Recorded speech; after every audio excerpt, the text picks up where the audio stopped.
Muito boa noite, Alvinegrada! Sejam todos bem-vindos, sejam todas bem-vindas a mais uma live da nossa Bancada do Contorno. É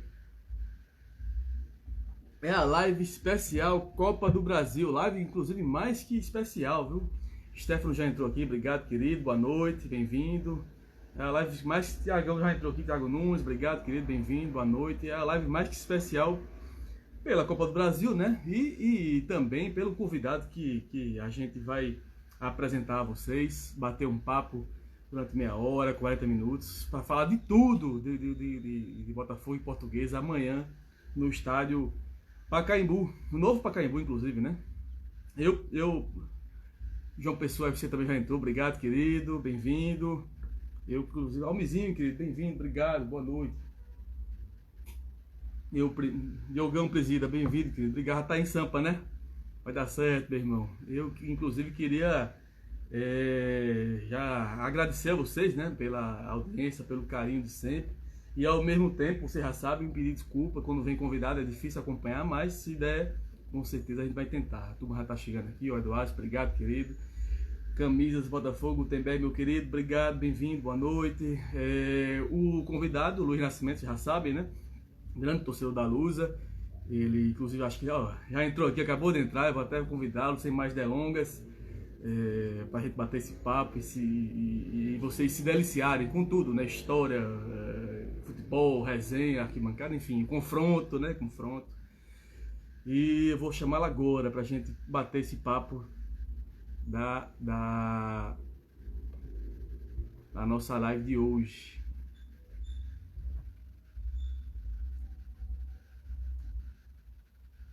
Deixa eu chamar aqui.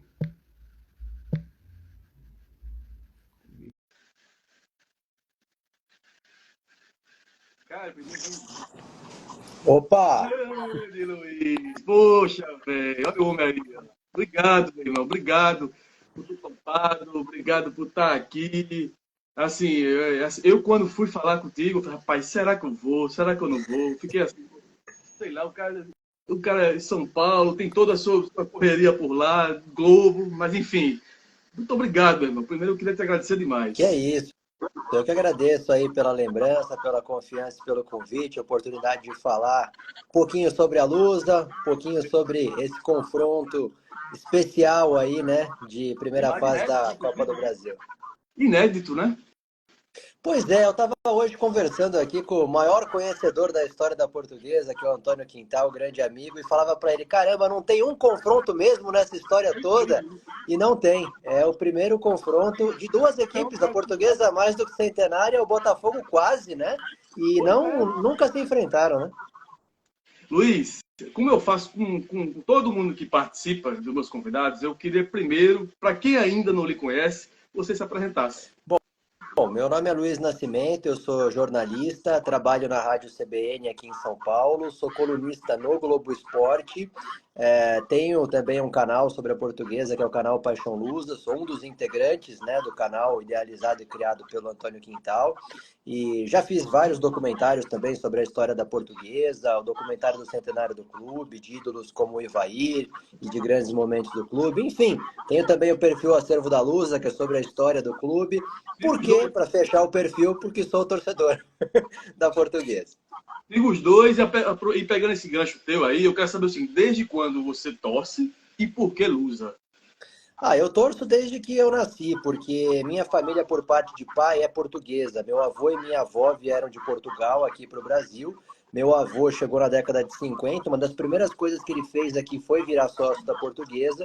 Fez os três filhos serem sócios, um deles o meu pai, que me fez também ser torcedor da Portuguesa. Então, os meus dois tios, né, e meu pai torcedores, eu também, minhas duas primas também. Então, a família toda de torcedores da Portuguesa. E eu cresci muito nesse meio, cresci frequentando o Canindé, frequentando o clube, que na época era muito ativo, piscinas, churrasqueiras e tudo mais. E quando eu era pequeno, basicamente na minha cabeça era, bom, minha família é portuguesa, todo mundo é da portuguesa, eu também sou. Então eu não tive aquela fase de escolher um time, de ter alguma história que me motivou. É a família mesmo, é o pertencimento e estamos aí, desde que eu nasci, que eu me conheço por gente, eu estou no Canindé e sou português. Eu queria aproveitar e queria te fazer duas perguntas. A maior alegria que você teve com a Portuguesa e a sua maior tristeza também. Olha, relacionada ao futebol, a conquistas em campo, eu acho que a minha maior alegria foi o título brasileiro da Série B em 2011 com a Barcelusa, uma campanha histórica, uma das melhores aí da história da Série B, né? Que foi um momento que, assim, eu coloco porque eu já tinha entendimento, idade para vivenciar aquilo e acompanhar praticamente todos os jogos. Porque eu cresci naqueles anos 90 que para a Portuguesa foram mágicos, mas foram anos de quase, né? Ali não, ali foi um título, um acesso, um título nacional e eu acompanhei praticamente todos os jogos. Para mim é muito, muito marcante aquela conquista. E tristeza, eu diria que é o rebaixamento da Portuguesa em 2013, né? No tapetão da Série A para a Série B, porque não foi um rebaixamento na bola. Eu vi muitos rebaixamentos na bola, muitos rebaixamentos tristes, mas nenhum tão triste quanto esse, porque não foi na bola. Quando é na bola, você fica triste, mas você fala, caramba, o time mereceu, jogou, teve chance. Ali não, né? Ali foi um campeonato de permanência, o Portuguesa ia ficar na 14ª colocação da Série A do Brasileiro. Era fundamental para ela financeiramente aquilo, administrativamente aquilo. E depois toda aquela batalha, toda aquela luta, lembro do penúltimo jogo contra a Ponte Preta e Campinas, o último no Canindé contra o Grêmio, estava nos dois, aquele alívio, e depois veio aquela história toda, aquela celeuma, aquele rebaixamento. Então, acho que é uma ferida aberta para qualquer torcedor da Portuguesa até hoje. A Portuguesa tentando se levantar até hoje. Claro que mais ainda para vocês, por conta do sentimento, mas para quem acompanha futebol também foi um negócio porque clamoroso. Eu acho que subverte, né, aquilo que é a lógica do futebol, a lógica do esporte, né? E foi um golpe assim quase mortal para a Portuguesa que só agora está voltando ao cenário nacional para ver aí o tempo. Isso foi em 2013. Nós estamos falando de 12 anos quase. Vamos completar 12 anos no fim desse ano. E que voltem, né? Sim, tomara, amém. Eu lhe pergunto uma coisa. São duas perguntas parecidas, mas eu quero saber o seu maior ídolo na Lusa, quem você tem como maior ídolo, e eu quero saber também o melhor que você viu em campo. Pode ser a mesma coisa, mas também... Não, eu sempre separo quando perguntam, porque assim, o maior ídolo da história da Portuguesa é o Djalma Santos, bicampeão do mundo com a seleção brasileira, o segundo jogador que mais vezes vestiu a camisa da Portuguesa, o clube que ele mais defendeu aqui, foi bicampeão do Rio São Paulo, 3 vezes fita azul, enfim. Ele participou da maior Portuguesa de todos os tempos nos anos 50 e foi de projeção, sem dúvida, o maior. Agora, que eu tenha visto jogar, o torcedor da Portuguesa, da minha geração, tem como um ídolo um jogador que não é aquele jogador extremamente técnico, aquele jogador inquestionável dentro de campo, mas é o símbolo da raça, que é o capitão. O capitão foi um volante da Portuguesa nos anos 90. Ele teve várias passagens pela Portuguesa, é o jogador que mais vezes vestiu a camisa da Portuguesa, e ele sempre foi o símbolo da raça. Então o capitão foi aquele que a gente viu estourar uma bola numa dividida no Canindé, fazer um raro gol em que a bola entrou e começou a murchar e foi anulado por causa disso. Era o que dava carrinho, era o que representava em todos os momentos, líder do time. Hollywood José Ribeiro, que aliás o nome é inspirado em Hollywood, né? Então o capitão, assim, dos que eu vi, é ele.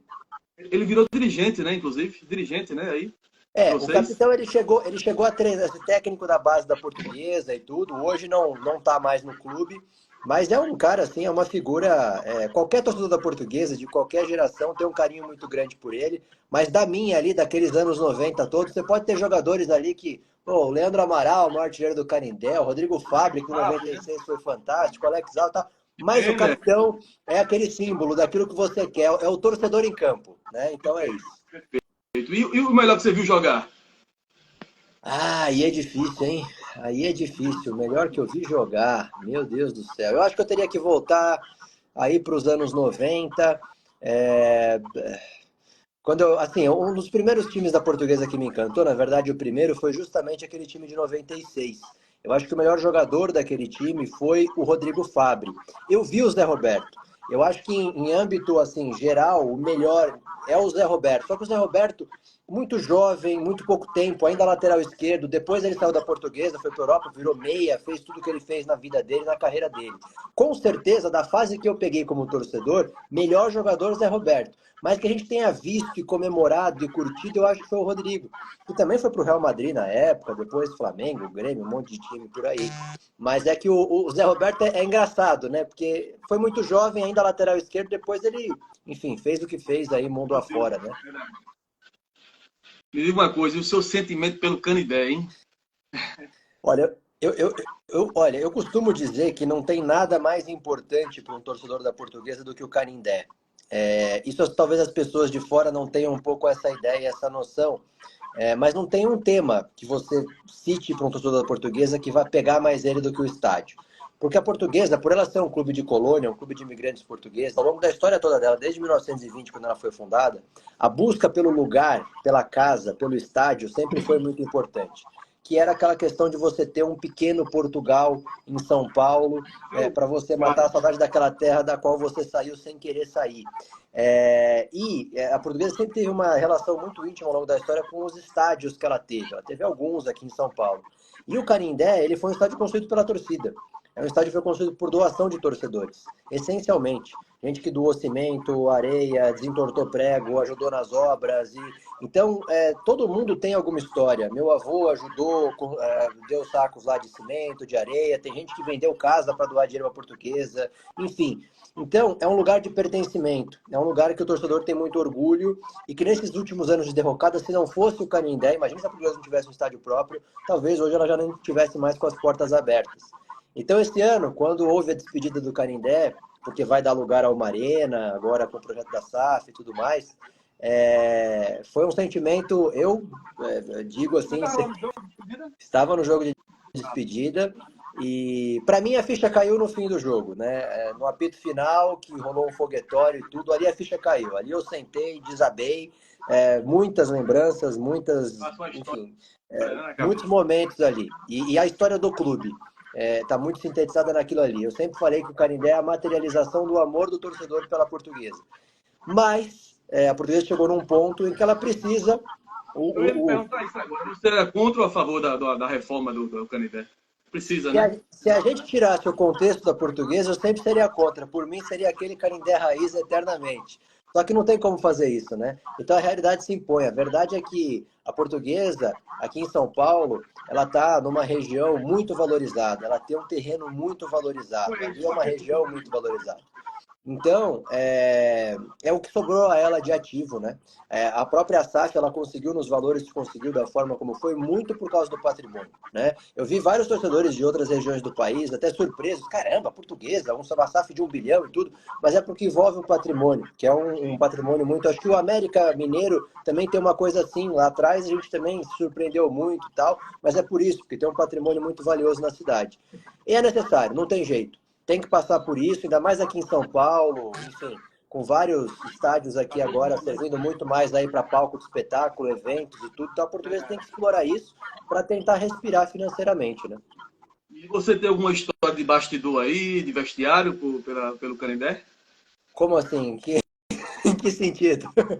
Com algum jogador, se teve algum entreveiro com o jogador, se teve alguma história peculiar sua com a família no Canindé, algo mais de histórias do Canindé a gente tem várias, né? Mas assim, com jogador não, com jogador assim, eu tenho momentos assim para mim marcantes. Deu criança entrando em campo ainda com aquele time do capitão que eu falei e de olhar aquilo e falar, pô, o cara que eu pegava a bola no quintal e saía batendo bola e fingindo que eu era ele, esse é meu ídolo, e ali eu tive a oportunidade de conhecer.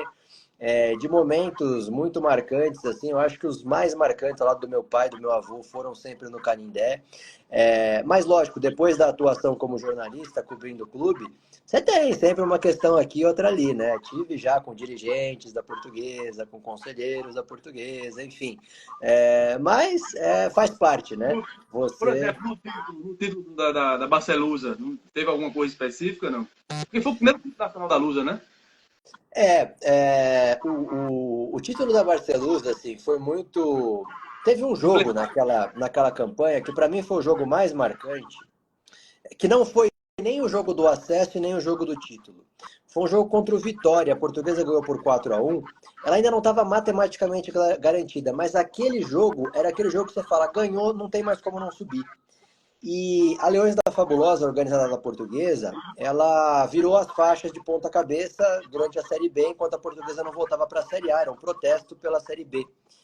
E aquele jogo foi muito especial, porque a Portuguesa ganhou do Vitória de virada, e quando a Portuguesa vira o jogo, já está no fim do jogo, a torcida começa a virar a faixa durante o jogo, desamarrar a faixa e virar.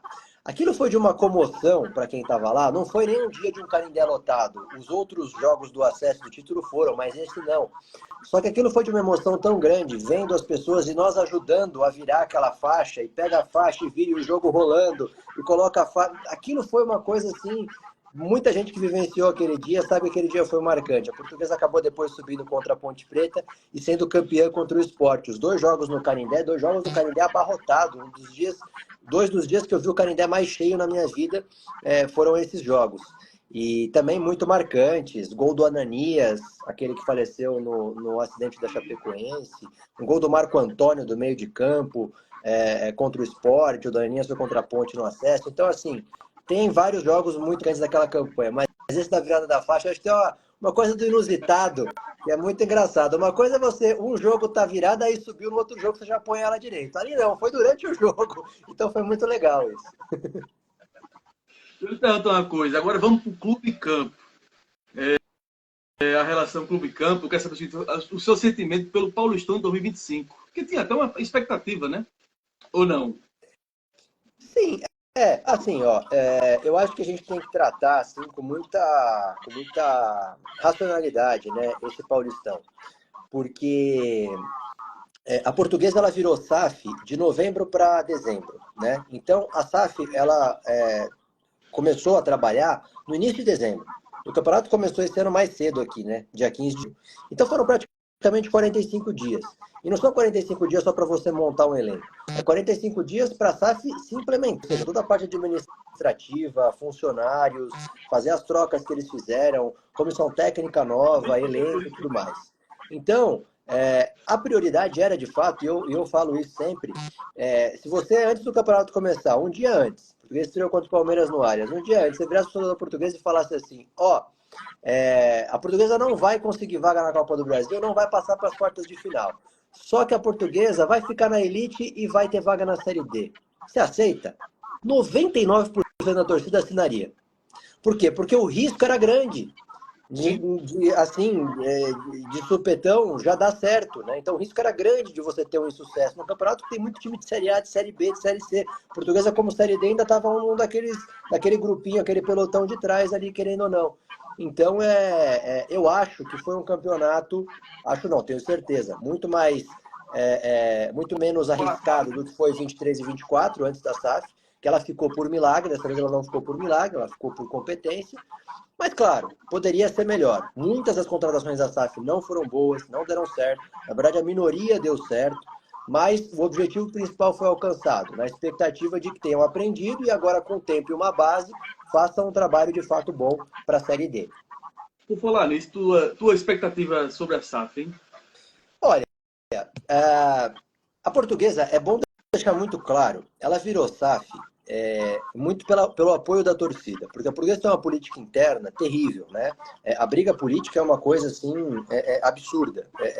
Eu costumo dizer que assim você pode não ter torcida e conselho do tamanho de Palmeiras, Corinthians, São Paulo, só que a pressão, a cobrança e a briga política interna é nesse nível.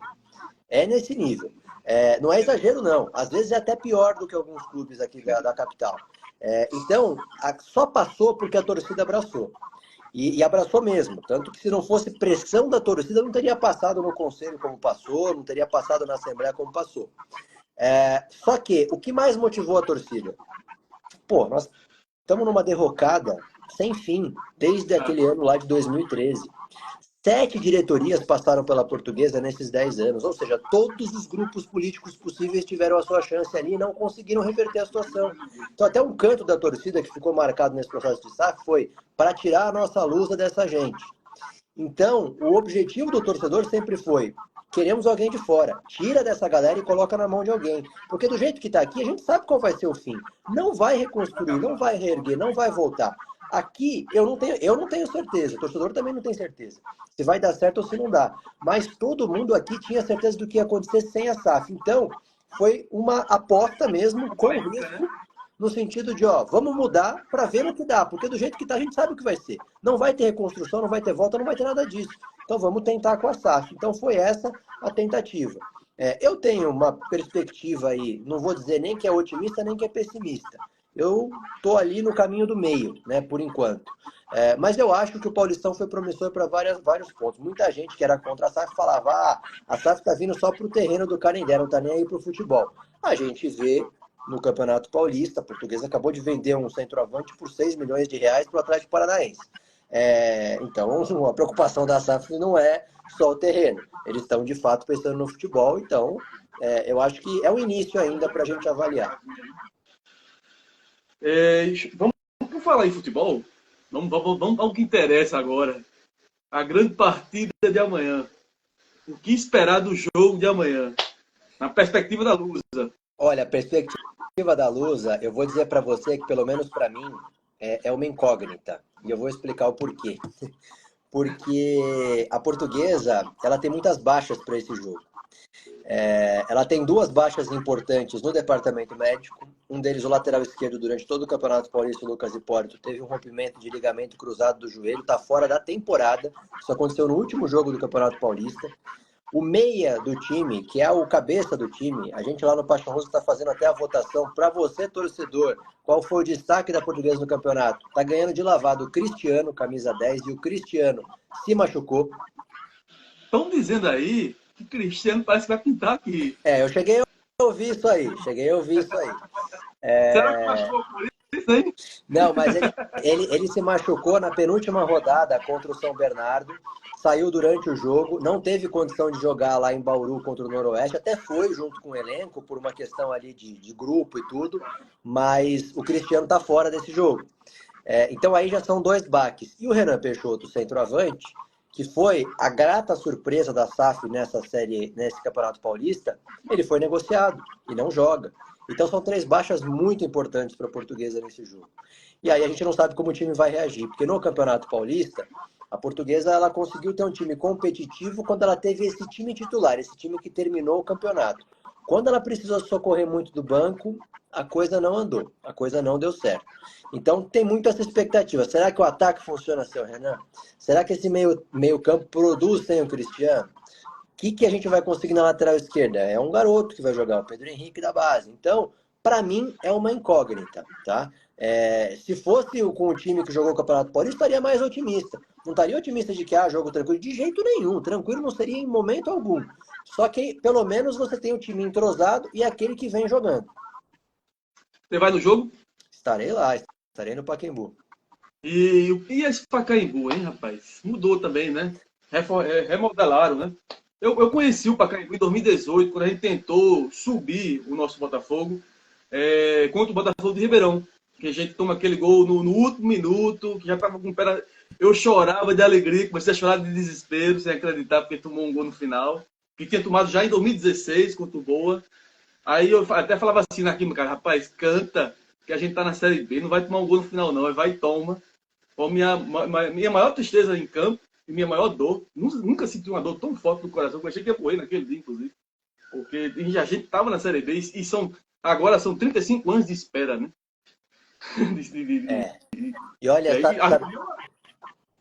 pois é, e não na bola, entendeu? Mas enfim, a gente tá nessa peleja aí, batendo na trave, inclusive, na Série C várias vezes, mas eu quero saber do Pacaembu. Esse novo Pacaembu já conheceu, curtiu, é melhor. Eu achei fantástico o Pacaembu quando eu conheci em 2018 ainda. Agora tá louco para conhecer, mas infelizmente não vai dar dessa vez. Assim, primeiro que essa história de gol no finalzinho, acho que é uma sina nossa, viu? Porque a portuguesa também adora um negócio desse. Agora sim, sobre o Pacaembu, a portuguesa, ela tá meio que servindo de cobaia, né? Porque ela é o primeiro clube que de fato está jogando no Pacaembu depois da reforma. Teve a final da Copinha, teve mais um jogo só, e os outros jogos todos foram os jogos da Portuguesa lá. Inclusive o jogo contra o São Paulo, o mando era da Portuguesa, contra o Corinthians, o mando era da Portuguesa. Assim, o estádio não está pronto ainda. Então, está muito difícil de você avaliar. A avaliação inicial ela não é boa, porque tem muito problema. Tem bilheteria não entregue do lado de cima, você precisa comprar o ingresso lá embaixo, uma escadaria enorme para conseguir comprar ingresso. O lugar onde fica a imprensa hoje ficou muito pior, é basicamente no meio ali da arquibancada, os caras ainda estão acertando isso. Sala de imprensa com goteira, sem internet, acesso ainda dos próprios staffs, diretoria, para chegar no gramado, ainda é por meio da arquibancada, porque não terminaram a parte de baixo. Então, assim, ainda tem muito problema lá, porque o estádio não está pronto, né? Eles tentaram, da forma que deu, liberar logo para começar a ter evento, começar a ter jogo. Talvez, quando tiver tudo pronto, a coisa fique ok, fique legal. Tanto que a Portuguesa está até pensando em não jogar lá agora. Pode até ser, não sabemos, mas pode até ser que esse jogo contra o Botafogo seja o último jogo no Pacaembu. E aí a Portuguesa vá para outro estádio. Por quê? Porque é muito problema. E aí a Portuguesa fala, caramba, o custo já não é baixo. Eu ainda estou enfrentando tanto problema assim, pô, chegou a ter um problema, para você ter uma ideia, chegou a ter um problema lá, porque o estacionamento interno do Pacaembu agora, ele é terceirizado, foi terceirizado pela empresa que comprou lá que comprou não, que ganhou a concessão. E de cobrarem para a diretoria de clube adversário, de não deixar arbitragem, teve jogo que parou na rua, pra você ter uma ideia. Então, assim, são os problemas que estão rolando que a própria federação está incomodada, a Federação Paulista. Então, nesse início, a gente ainda está com o pé atrás. Eu espero que com o tempo, concluindo tudo, volte a ser um Pacaembu, que todo mundo aqui sempre gostou, né? Aqui em São Paulo, o Pacaembu... É lindo, espetacular o Pacaembu. Fiquei apaixonado pelo Pacaembu. E o público amanhã, hein? Olha, eu acho que a gente vai ter uma média aí que a Portuguesa está tendo de público. Ela está tendo uma média de público aí no Campeonato Paulista lá de umas 2.000, 2.500 pessoas no Pacaembu, não mais do que isso. Também, né? O horário não é legal. Assim, a torcida portuguesa ela ainda está se adaptando, né? Porque ela foi tirada da casa dela, o Canindé, nesse campeonato, de uma forma muito abrupta. Foi um jogo só para despedir tudo. Havia uma expectativa de que a Portuguesa ainda jogasse esse ano no Canindé, depois as obras começassem, né? Então ainda tem toda uma questão de adaptação. O Campeonato Paulista, como os estaduais, no modo geral agora, muito rápido, né? Em 2 meses acabou o campeonato. Então, assim, o torcedor... né, ele praticamente não teve muita opção ainda. Um jogo foi no Canindé dos 6 da Portuguesa. 2 eram clássicos que muita gente acaba não indo por questão de violência. Então quando você olha, você fala, pô, eu tenho 3 jogos aqui, né? Então o torcedor está se adaptando ainda ao estádio. Eu não acredito que a gente vá ter uma diferença muito grande em relação a essa média do Campeonato Paulista. Talvez por ser Copa do Brasil, já que a Portuguesa não joga a Copa do Brasil aí há 8 anos, né? Voltou agora para a Copa do Brasil. Então é um atrativo para o torcedor, enfim. Mas o torcedor também ficou meio frustrado, assim, que o Renan foi embora, que não vai ter Cristiano, que não vai ter Lucas. Então tá aquela coisa meio o pé atrás. Vamos falar em jogador, será que vai ter lei do ex amanhã, hein? Dourado tá aqui com a gente. Olha, o Dourado, cara, é um negócio assim... Esse ano nós tivemos um jogador que eu acho que ele incorporou a decepção. Sabe aquela coisa de tipo, ó, a decepção no campeonato foi o Henrique Almeida, aquele revelado no São Paulo, aquele que foi campeão sub-20 e tal, não sei o quê. Tava no elenco da Portuguesa. Não fez um jogo minimamente bom, não marcou nenhum gol e passou metade do campeonato no banco de reservas para o Renan Peixoto, que agora foi negociado com o Atlético Paranaense. Então, ele foi a decepção desse ano. E a decepção do ano passado, do Campeonato Paulista do ano passado, foi o Henrique Dourado. Porque o Henrique Dourado já tinha jogado na Portuguesa, tinha tido uma passagem boa na Portuguesa lá atrás, aí chegou o ceifador, porque agora vai, porque não sei o que e tal. Ele fez um gol no campeonato todo, que foi um gol de pênalti. Foi uma decepção assim, gigantesca. Ele é especialista no pênalti, né? Sim, mas aí contra o Santos, nas quartas de final na Vila Belmiro, um 0-0, no finalzinho ele perde um gol, só ele, o goleiro, que, nossa, então o ano passado foi isso. Só que a Portuguesa, ela adora uma lei do ex, né? Então a gente tá falando disso já faz um tempo. Desde que saiu o sorteio, Botafogo, a gente olhou ali, Botafogo, o Dourado tá lá. Primeira coisa que o pessoal pensou, que falou, caramba, esse negócio de lei do ex é complicado, né? Mas vamos ver, tomara que ele olhe para a camisa da Portuguesa e lembre do ano passado dele. Porque senão, não sei não. Deixa eu lhe perguntar, já para já ir finalizando, e sobre o futuro da Lusa, hein? O que esperar do futuro da Lusa?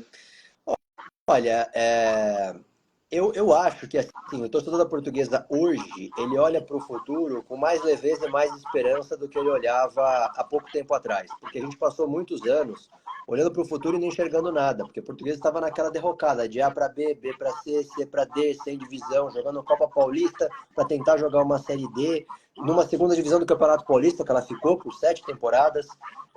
Então, foram muitos anos sem perspectiva. E aí, nos últimos anos, a última diretoria ainda conseguiu voltar a Portuguesa na primeira divisão do Paulista, conseguiu uma Série D e tal, e agora virou SAF, que era o objetivo aí da diretoria anterior, né? Então, agora, pelo menos, existe uma esperança, né? São novas pessoas, é um novo trabalho, é um trabalho mais profissional, o que não quer dizer que vai ter resultado positivo ou negativo, mas pelo menos é um trabalho profissional, porque antes era amador, era absolutamente amador. E aí a gente ficava refém, né, Sim. daquilo que, enfim, acho que as realidades não são tão diferentes assim, olhando aí para essa situação. Então, eu acho que tem uma perspectiva, mas claro que não é simples. A SAF, ela fala em ser a maior folha da Série D e tentar nesse primeiro ano subir para a Série C. E eu, desde o início, falo que o degrau mais difícil é o primeiro. A gente que já passou por essas divisões todas, a Série D é muito complicada, porque é um campeonato longuíssimo, quase um playoff para você ter uma divisão nacional, muito mata-mata, né, depois da primeira fase, e se você cai, no ano seguinte você tem que ter vaga por algum lugar. E aqui no futebol paulista não é tão simples. A Portuguesa conseguiu esse ano, pelo menos esse step, a gente fala, né, para o ano que vem, caso ela esse ano não suba. Mas não é tão simples assim. Então, tanto que elas ficam muito tempo sem conseguir essa vaga. Então é o degrau mais difícil. Eu acho que se ela conseguir subir para uma Série C, ainda que a gente fique uns anos na Série C ali pastando para subir, já é outra realidade. Aí a gente pode falar, pelo menos estamos com o cenário nacional e com calendário. Verdade. Tu teria alguma promessa, pedido, não? Promessa o quê? Para se der certo? Olha, você sabe que os últimos 2 anos eles foram tão complicados que a gente fez promessa para não cair no Campeonato Paulista, né?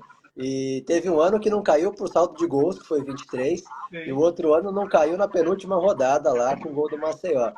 E num desses anos eu fiz uma promessa, ninguém acreditou, eu falei, o primeiro ano foi um milagre lá em Mirassol, que foi esse do saldo de gols, eu falei, olha, nunca ninguém me viu sem barba, eu vou tirar a barba, essa Portuguesa não cair. Não caiu, no dia seguinte estava eu lá, sem barba. E no outro ano a gente até fez aí uma aposta que era para vaga na Série D, mas acabou não se concretizando, porque eu falei que eu ia raspar o cabelo, né?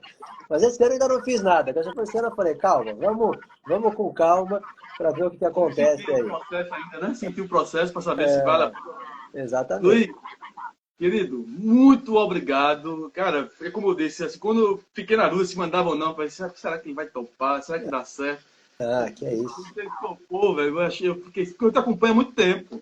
Há muito tempo. Então, assim, eu achei que. Não, acho que. Vou tentar, né? Aquela história.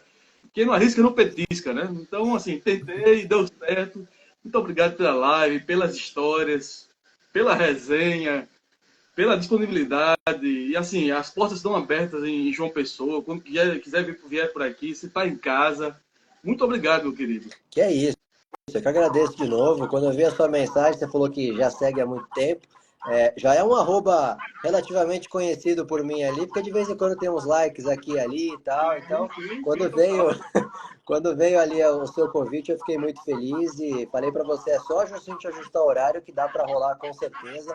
Papo muito legal para um jogo aí, né, que, como você falou no começo, tem um quê especial, não só por ser uma Copa do Brasil, uma estreia em Copa do Brasil, mas porque nunca aconteceu. E eu fiquei encafado com isso. Eu falei, caramba, né? 1920, 1931, se eu não me engano, né? E nunca aconteceu um Português e Botafogo, então vai ser muito legal acompanhar. Olha, muito boa sorte, só não vou desejar para amanhã, tá? Mas muito boa sorte para a Lusa. Eu tenho um carinho pela Lusa, mas amanhã é impossível. Mas Deus abençoe, obrigado, querido. E até uma próxima, se Deus quiser. Muito obrigado. Digo mesmo, uma ótima sorte para você. Sabe que a gente vai pegando assim carinho, afinidade, simpatia, né, por alguns clubes, pelos amigos que a gente faz com as pessoas que a gente conversa. Então, eu também com certeza saio dessa conversa aqui também com um carinho especial aí pelo Botafogo. Então, tirando amanhã, Uma boa sorte para vocês aí para o futuro e conte sempre que precisar. Obrigado pelo convite. Obrigado, querido. Deus abençoe. Boa noite. Até a Valeu, próxima. boa noite. Eita, alvinegrada, né? Saiu, deu certo. Muito obrigado, Luiz, pela sua disponibilidade, como eu disse, pela paciência, por ter atendido, né? Ontem eu mandei a mensagem para ele, fiquei nessa dúvida. Rapaz, será que vai dar certo? Será que não?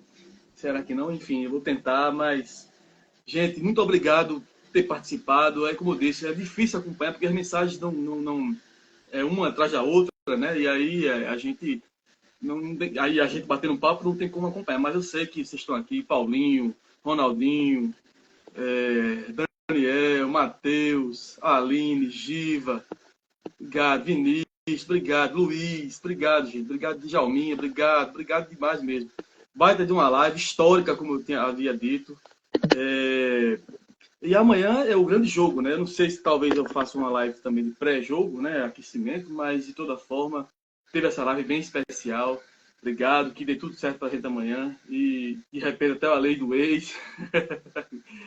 Obrigado, gente. E amanhã, 9 horas da noite, Botafogo Portuguesa, Português e Botafogo, válido pela primeira fase da Copa do Brasil.